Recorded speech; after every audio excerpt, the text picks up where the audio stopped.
Hey, I'm getting ready to explain to you how you have an alternative way to clamp your heater hose, or your radiator hose for that matter, by using a heated clamp that's made by Gates.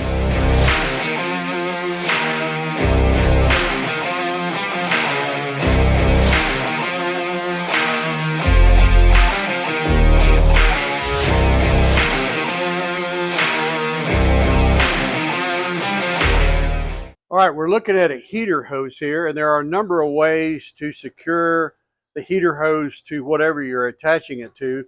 The most common way is a worm gear clamp, meaning that it slides over this and you take a screwdriver and you turn it until it's tight, and that then keeps the hose from coming off. Now, one of the things that you probably want to notice on anything that you slide a heater hose over, there has to be a little bit of a barb there to allow the clamp to press down in this area right here and make sure that the hose won't come off. So sometimes you do that and you don't pay any attention, and you don't see the ridge right here in the hose. It could come back off. So when you put your worm gear clamp on there, be sure that you tighten it down. Now, the other thing that I always do in my shop is if I use a worm gear clamp more than once in this shop, we throw it away because they are not very good quality anymore. And the little notches in the band tend to pull when you tighten it up real tight. You come back to that same position to tighten the hose back up, and guess what? It starts slipping, and pretty soon you've lost 2 or 3 notches there. The hose gets loose and it pops off. So I've had that happen to me. Those clamps aren't very expensive, and I just don't use them more than once. They used to be a long time ago. They were made very well. Now they're not. So now here's another way. This is what I wanted to talk about, was another way. Now here's a worm gear clamp right here, so I'll just show you. As you can see, these are notches right here.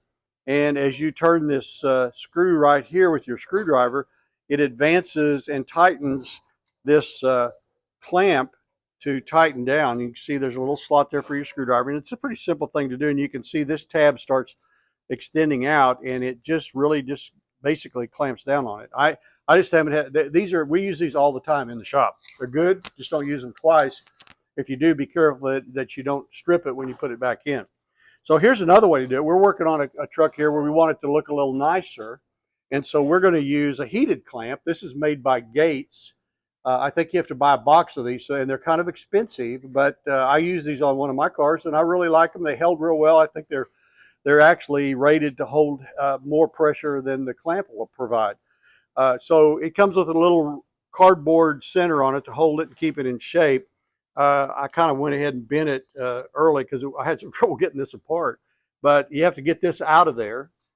Once you do, then you slide this over that like this.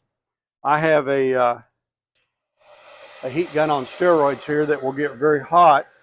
And assuming that this is where we're going to heat it, then we're going to basically start holding that over, and probably work better if I take the heat gun and go this way. And you'll see as I heat it up, this thing's going to start shrinking. And you want it to kind of hang over the edge of the hose, so it'll kind of catch both ends of it, the outside and the inside of it. And it's already starting to shrink up here, as you can see. You don't want to get it too close to it and melt it, but you want it, it's kind of like heat shrink when you are doing electrical work. But if you keep heating on it, it will start retracting, and it's going to get really, really tight. We've tried to take some of these off, and you have to cut them off. They don't want to come off of there. So basically, you can see by looking at this that it has drawn up real tight around here. It's tight against the back of the hose, and before you could spin it, now you can't. And this is in there. It's kind of hot, but you can't get it out. And that's a good way. I mean, that gives it a really nice look. You can take some cleaner and take these lettering off of there, and it looks a little bit better than putting a band clamp on there like this. So depending on what you want to do, the band clamp's a lot cheaper. It's a lot quicker. This looks a lot better. If you have a car where you're trying to go get ready for a show and you want it to look great, then this might be a substitute. You can get these at any parts store. You can go online. I think Gates sells them online through Summit or Jegs. Either one probably sell these. So I'm Barry Wilson, Wilson Auto Repair. Another tip to help you with your car, go subscribe to my YouTube channel if you don't mind, and go to my website, wilsonauto.com. We've got a lot of videos there for you to watch.